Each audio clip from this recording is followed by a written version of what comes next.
विपक्ष नाम की चीज नहीं बची है। सदन में कहीं भी विपक्ष नहीं बचा है। अगर विपक्ष कहीं बचा है तो वो संस्थानों में बचा हुआ है, वो जेएनयू में बचा है, वो एमयू में बचा हुआ है, वो जामिया में बचा हुआ है, वो हैदराबाद यूनिवर्सिटी में बचा हुआ है। इसलिए वो आपसे कुछ ज्यादा ही डर रहे हैं। लेकिन हैशटैग चलाने वाले लोग, साजिशें करने वाले लोग भूल जाते हैं कि जेएनयू जिस दिन से बना है तब से आज तक जेएनयू का इतिहास रहा है कि उसने इस तरह की न जाने कितनी ताकतों को झेला है और उनको मुंह की खिला करके उन्हें वापस भेजा है। मैं वो नज्म सुनाता हूं जो जेएनयू के नाम से मुझसे मंसूब रही। मैं पढ़ता हूं साहब। यहां पर एक स्लोगन लिखा रहा है, बोल के लब आजाद है तेरे। उसे जहन में रखिएगा और ये नज्म सुनिएगा कि आजाद था आजाद है, आजाद था आजाद है, आजाद रहेगा। आजाद था आजाद है, आजाद रहेगा। जेएनयू तो आबाद है, आबाद रहेगा। आजाद था आजाद है, आजाद था आजाद है, आजाद रहेगा। जेएनयू तो आबाद है, आबाद रहेगा। आजाद था आजाद है। कि पोरस को बता दे, ये सिकंदर को बता दे। पोरस को बता दे, ये सिकंदर को बता दे। कतरा है मगर फिर भी समंदर को बता दे। कतरा है मगर फिर भी समंदर को बता दे। हम जुल्म के आगे न झुके हैं न झुकेंगे। ये बात चलो वक्त के हिटलर को बता दे। ये बात चलो वक्त के हिटलर को बता दे कि पहले भी रहा,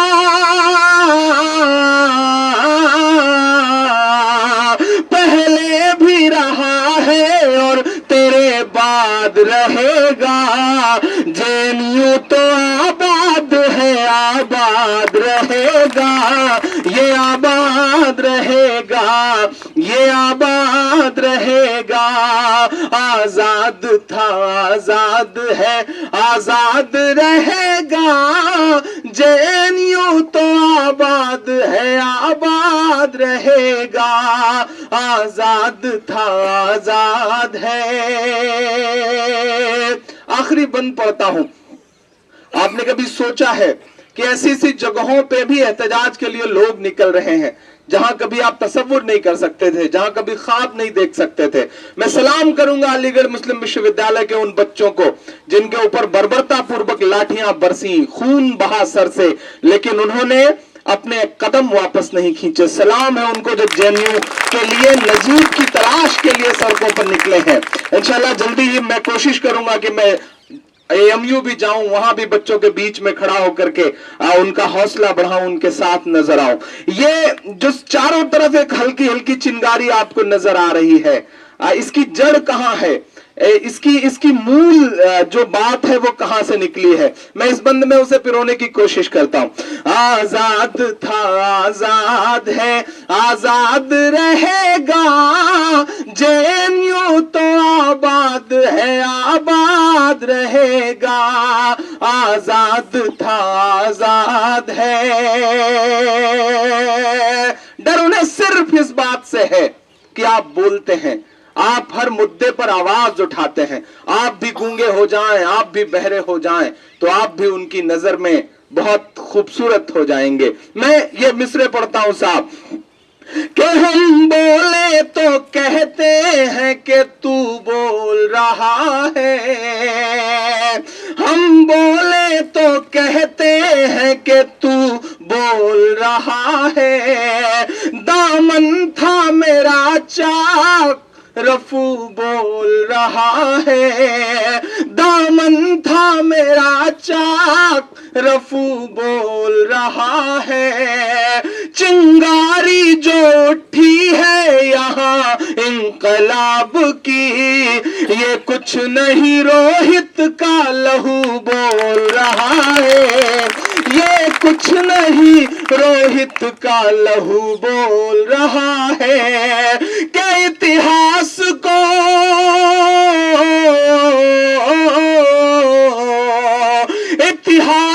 को ये लम्हा सदा याद रहेगा।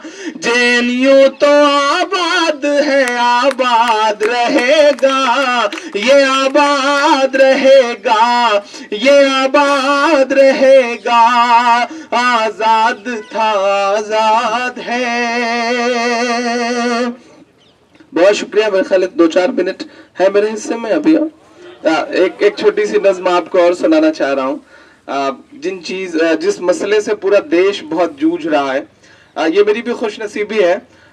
हर रात किसी न किसी मशायरे में ऐसा होता है कि हजारों की भीड़ होती है, बड़ा सा स्टेज होता है और बड़ा सा खूबसूरत सा माइक होता है, लेकिन ये जो पूरा ताना बाना है इसे हर जगह मिस करता हूँ। और यहाँ आकर के लगता है कि नहीं, जो मेरे अंदर का सच्चा वाला इमरान है वो उसे आके यहीं सुकून मिलता है।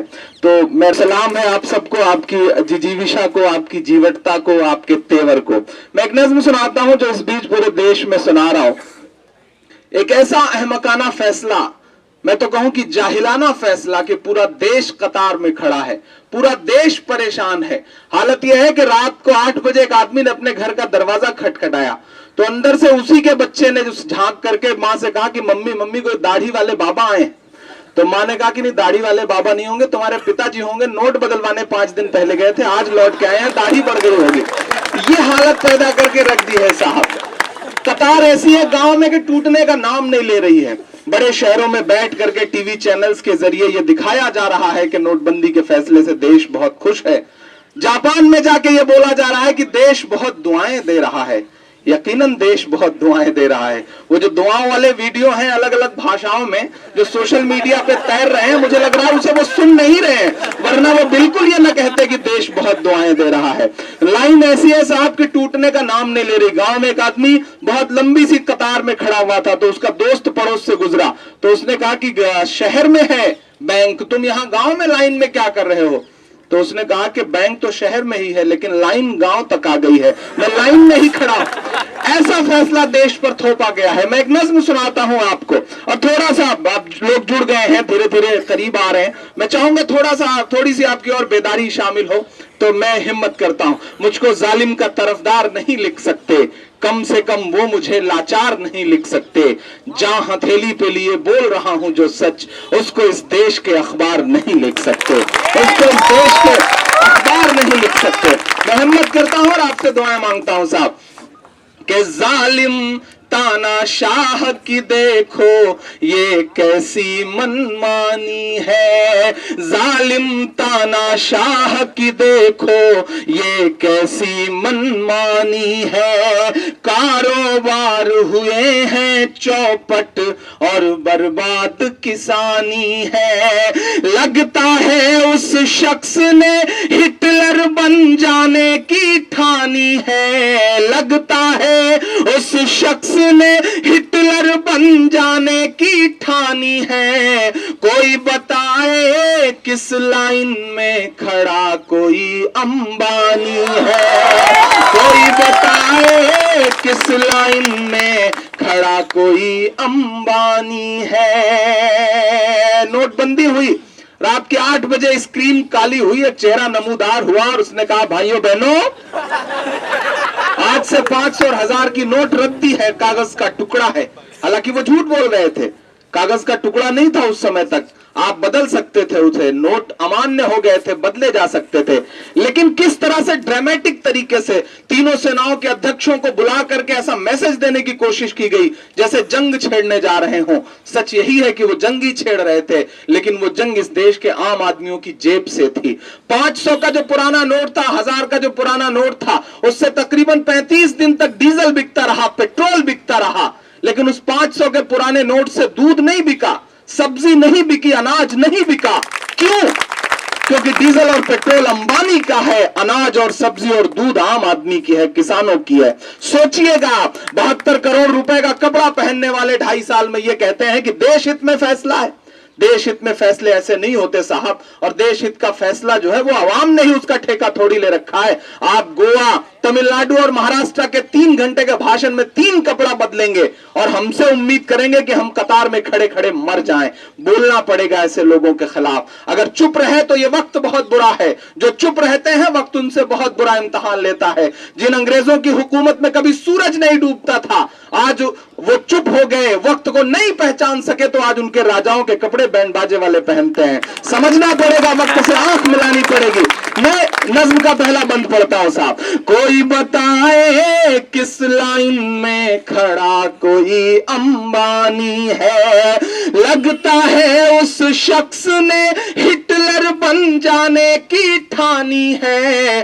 कोई बताए किस लाइन में खड़ा कोई अंबानी है, कि हमारे दर्द में गम में फटकने भी नहीं आए, हमारे दर्द में गम में फटकने भी नहीं आए, वो मित्रों कह के हाथों को झटकने भी नहीं आए। कहां तो कह रहे थे मुझको फांसी पर चढ़ा देना, मगर जब वक्त आया तो लटकने भी नहीं आए। 50 दिन पूरे हुए, मैं 46 मिनट तक लाइव सुनता रहा, झेलता रहा कि काश वो ये कह दें कि मैंने काले धन के खिलाफ जो मुहिम शुरू की थी मैं उसमें हार गया, कौन से चौराहे पर आऊं। लेकिन ये छोड़ करके उन्होंने सब भाषण पिलाया, लेकिन कहीं से भी न चौराहे का जिक्र आया, न फांसी पे लटकने का जिक्र आया। मैं बंद पढ़ता हूं साहब। कोई बताए किस लाइन में खड़ा कोई अंबानी है, कि जो कहते थे 100 दिन के अंदर काला धन लाएंगे, काला धन ना ला पाए तो खुद फांसी चढ़ जाएंगे, काला धन ना ला पाए तो खुद फांसी चढ़ जाएंगे। 2.5 साल हुए हैं फिर भी जुमलेबाजी चालू है, 2.5 साल हुए हैं फिर भी जुमलेबाजी चालू है, और भक्तों को लगता है कि साहिब बड़ा दयालु है, और भक्तों को लगता है कि साहिब बड़ा दयालु है। आम आदमी के ख्वाबों से ये तो बेईमानी है, कोई बताए किस लाइन में खड़ा कोई अंबानी है। जालिम तानाशाह की देखो ये कैसी मनमानी है। जेएनयू को सलाम कि आप उस शख्स के शातिरपने को समझते हैं और उसी तेवर के साथ उससे लड़ते हैं, वरना जो विपक्ष में बैठे लोग हैं ना, वो उसका शातिरपना नहीं समझ पा रहे हैं। वो शख्स रिश्तों का भी कितना इस्तेमाल करता है कि अपने 97 साल की बूढ़ी मां को 4500 रुपया निकालने के लिए कतार में खड़ा कर देता है। आप समझिए कि वो रिश्तों का कैसे इस्तेमाल करते हैं। और हद तो यह है साहब कि जब उनकी माताजी पैसे निकालने गई तो लिमिट 4500 थी, वो निकाल करके आई, दूसरे दिन 2000 कर दी गई। उनकी माताजी निकाले तो 4500 और हमारी आपकी माताजी जाए तो 2000। ये भी नाइंसाफी का एक आलम है। मैंने एक शेर कहा कि फर्जी आंसू छलकाना पड़ जाए ये अमाल न कर, फर्जी आंसू छलकाना पड़ जाए ये अमाल न कर, पहले ही जज्बात नहीं है खुद को और कंगाल न कर। वोट के नाम पे, नोट के नाम पे खूब सियासत कर, लेकिन मां जैसे पाकीज़ा रिश्ते का तो इस्तेमाल न कर, मां जैसे पाकीज़ा रिश्ते का तो इस्तेमाल न कर। मैं ये बंद पढ़ता हूं साहब कि माओ बहनों के पल्लू के सारे पैसे लूट गए, माओ बहनों के पल्लू के सारे पैसे लूट गए, नन्हे मुन्ने बच्चों के हाथों के गुल्लक फूट गए, नन्हे मुन्ने बच्चों के हाथों के गुल्लक फूट गए। पूरा देश कतार में है, ये कैसी तेरी तैयारी है। लाइन में खड़े हो तो भक्त जना के ऐसे ऐसे उदाहरण देते हैं, ऐसे ऐसे समझाने की कोशिश करते हैं कि देश हित में अगर सेना का जवान सरहद पे खड़ा रह सकता है तो आप देश हित में कतार में क्यों नहीं खड़े रह सकते। बिहार में जाके एक जगह यही बात समझाने की कोशिश की, बंदा बिहारी था, उसने पलट के कस के कूट दिया। जब कूट दिया तो भक्त भड़क गया, बोला आप जो है हिंसा पे उतारू हो गए, ये क्यों कर रहे हैं। तो उसने कहा नहीं नहीं साहब, अगर देश हित में सेना का जवान सरहद पे खड़ा रह सकता है तो मैं कतार में रह सकता हूं, लेकिन अगर देश हित में सेना का जवान सीने पे गोली खा सकता है तो आप 10-20 लात भी नहीं खा सकते। आपको भी खाना पड़ेगा साहब। लोग जाग तो रहे, बेदार तो हो रहे हैं। मुझे खुशी है कि मैं उस सूबे से आता हूं कि जहां बहराइच में 21 डिग्री टेम्परेचर में हेलीकॉप्टर नहीं उतरा साहब। वो हेलीकॉप्टर इसलिए नहीं उतरा क्योंकि नीचे मुर्दाबाद के नारे लग रहे थे। लोग बेदार तो हो रहे हैं, लोग जाग तो रहे हैं। हालांकि वो जो चश्मा है भक्ति का वो उतरने में थोड़ा वक्त लगेगा, लेकिन मेहनतें जारी रखना है, मेहनतों में कमी नहीं करना है। फासिस्ट ताकतों की उम्र बहुत कम होती है, ये भी एक सच बात है। आजकल तो सोशल मीडिया पे कार्टून बहुत शेयर हो रहा है कि एक तरफ साहब खड़े हैं माइक पर, उनके बगल में छोटे वाले साहब खड़े हैं और कह रहे हैं कि सर हमने भीड़ तो बहुत ज्यादा इकट्ठी की थी लेकिन कोहरे की वजह से दिखाई नहीं पड़ रही है। कोहरे ने ये हालत कर रखी है।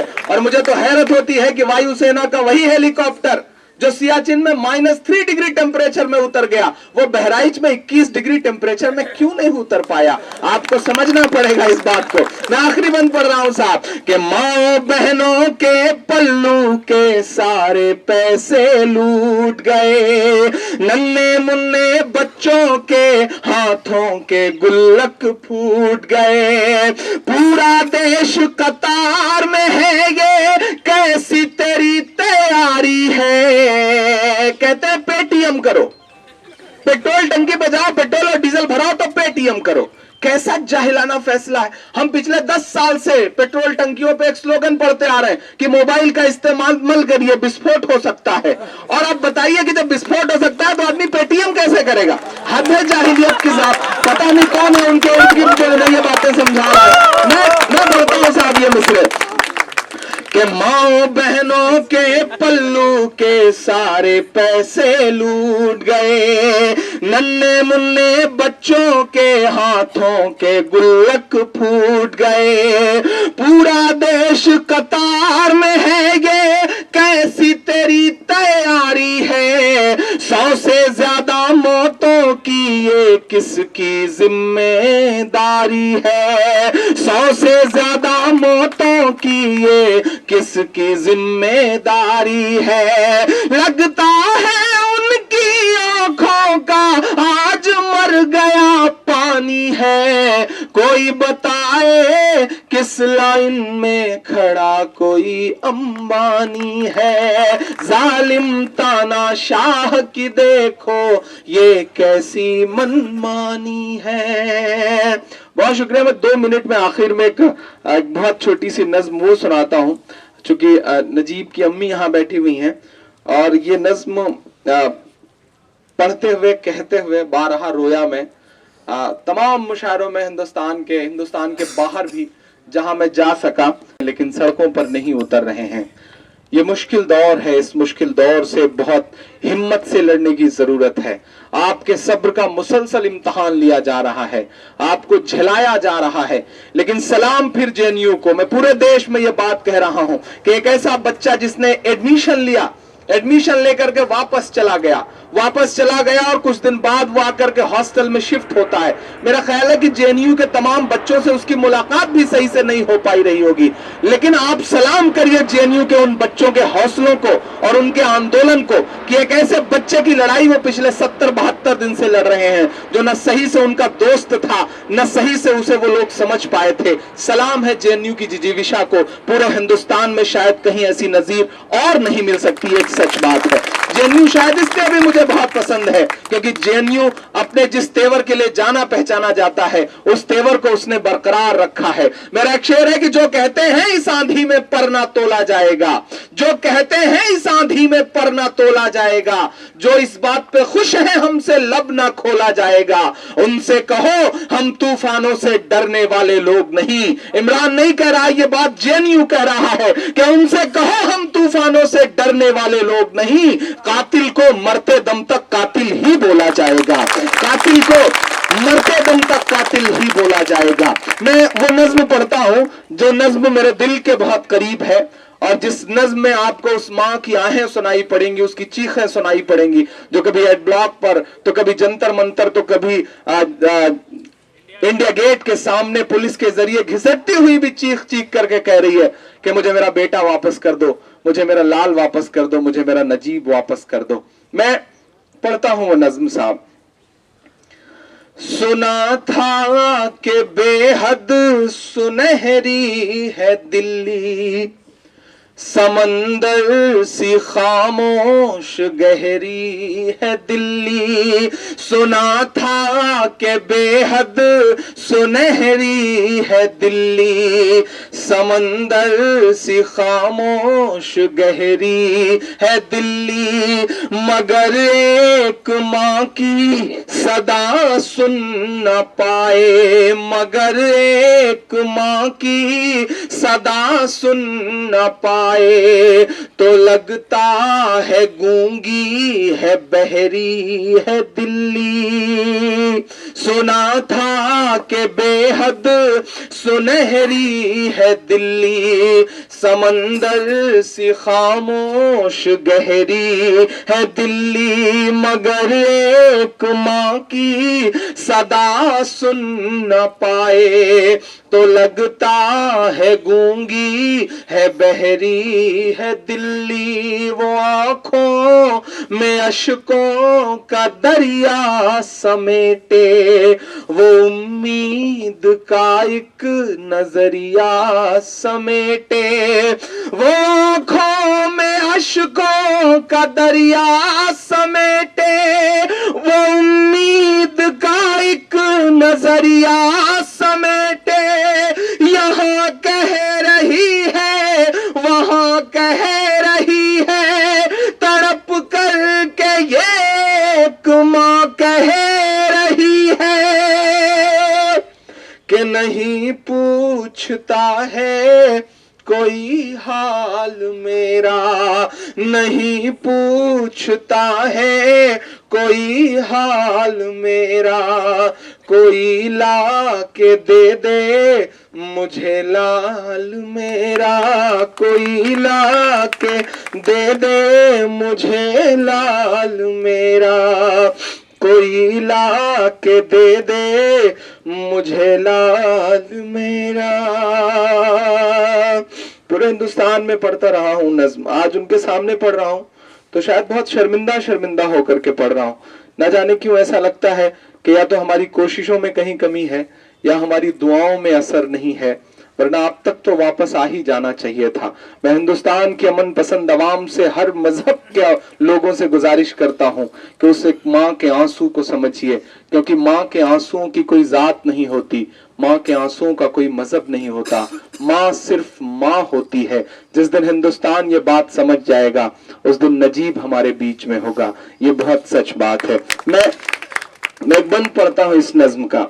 नहीं पूछता है कोई हाल मेरा, कोई ला के दे दे मुझे लाल मेरा, कि उसे ले के वापस चली जाऊंगी मैं, पलट कर कभी फिर नहीं आऊंगी मैं। उसे लेके वापस चली जाऊंगी मैं, पलट कर कभी फिर नहीं आऊंगी मैं। वही है बुढ़ापे का मेरे सहारा, वो बिछड़ा तो जिंदा ही मर जाऊंगी मैं। उसे लेके वापस चली जाऊंगी मैं, पलट कर कभी फिर नहीं आऊंगी मैं। वही है बुढ़ापे का मेरे सहारा, वो बिछड़ा तो जिंदा ही मर जाऊंगी मैं। वही है मेरी जिंदगी की कमाई वही है मेरी जिंदगी की कमाई, वही तो है सदियों का आमाल मेरा। कोई ला के दे दे मुझे लाल मेरा, कोई ला के दे दे मुझे लाल मेरा, कोई ला के दे दे मुझे लाल मेरा। हमारे देश के प्रधानमंत्री महोदय उत्तर प्रदेश की महोबा की एक जनसभा में कहते हैं कि हम मुस्लिम महिलाओं को 3 तलाक के मुद्दे पे उनका हक दिला के रहेंगे। वो ये कहते हैं कि हम मुस्लिम बहनों को उनका हक दिला के रहेंगे। कभी कभी मन करता है कि 7 RCR के बाहर जाया जाए, चीख करके चिल्ला के उनसे कहा जाए कि आदरणीय नरेंद्र मोदी साहब, अगर सच में आप मुस्लिम महिलाओं को उनका हक दिलाना चाहते हैं तो नजीब की अम्मी को अपनी बहन मान लीजिए और अपने भांजे को वापस ला लीजिए, तब तो मैं समझूं कि आपके अंदर सच वाली कोई बात है।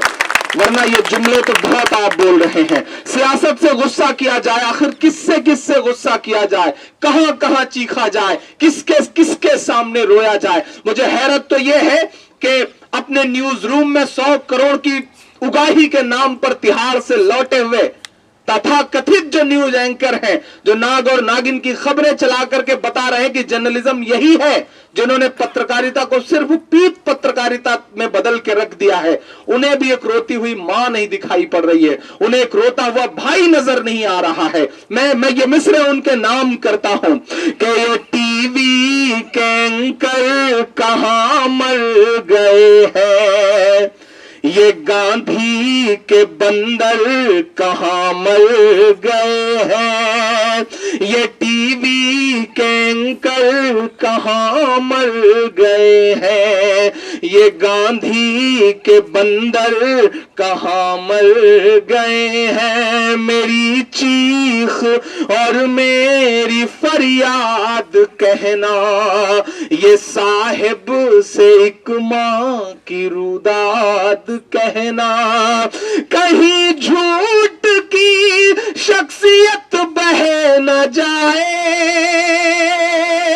पूरी नज्म इन 4 मिसरों के लिए ही कही। और सलाम करता हूं मैं इस मां के जज्बे को, सलाम करता हूं इनके आंसुओं की ताकत को। मां, आप ये मत समझना कि आपके आंसू जाया जा रहे हैं, बर्बादी की शुरुआत हो चुकी है।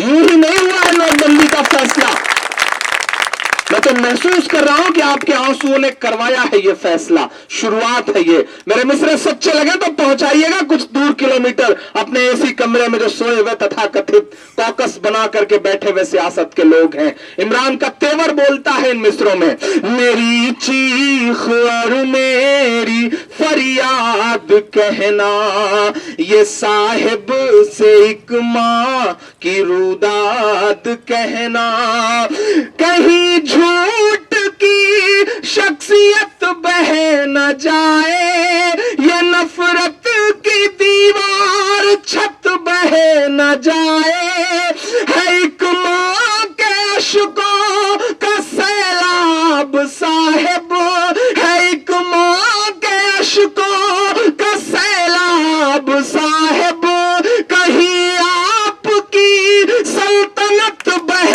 न जाए, उजड़ सा गया है गुलिस्तां वतन का। जुल्म से पहले भी था, ज्यादती से पहले भी थी, लेकिन ये जो नंगई सड़कों पर उतर आई है ये नहीं थी।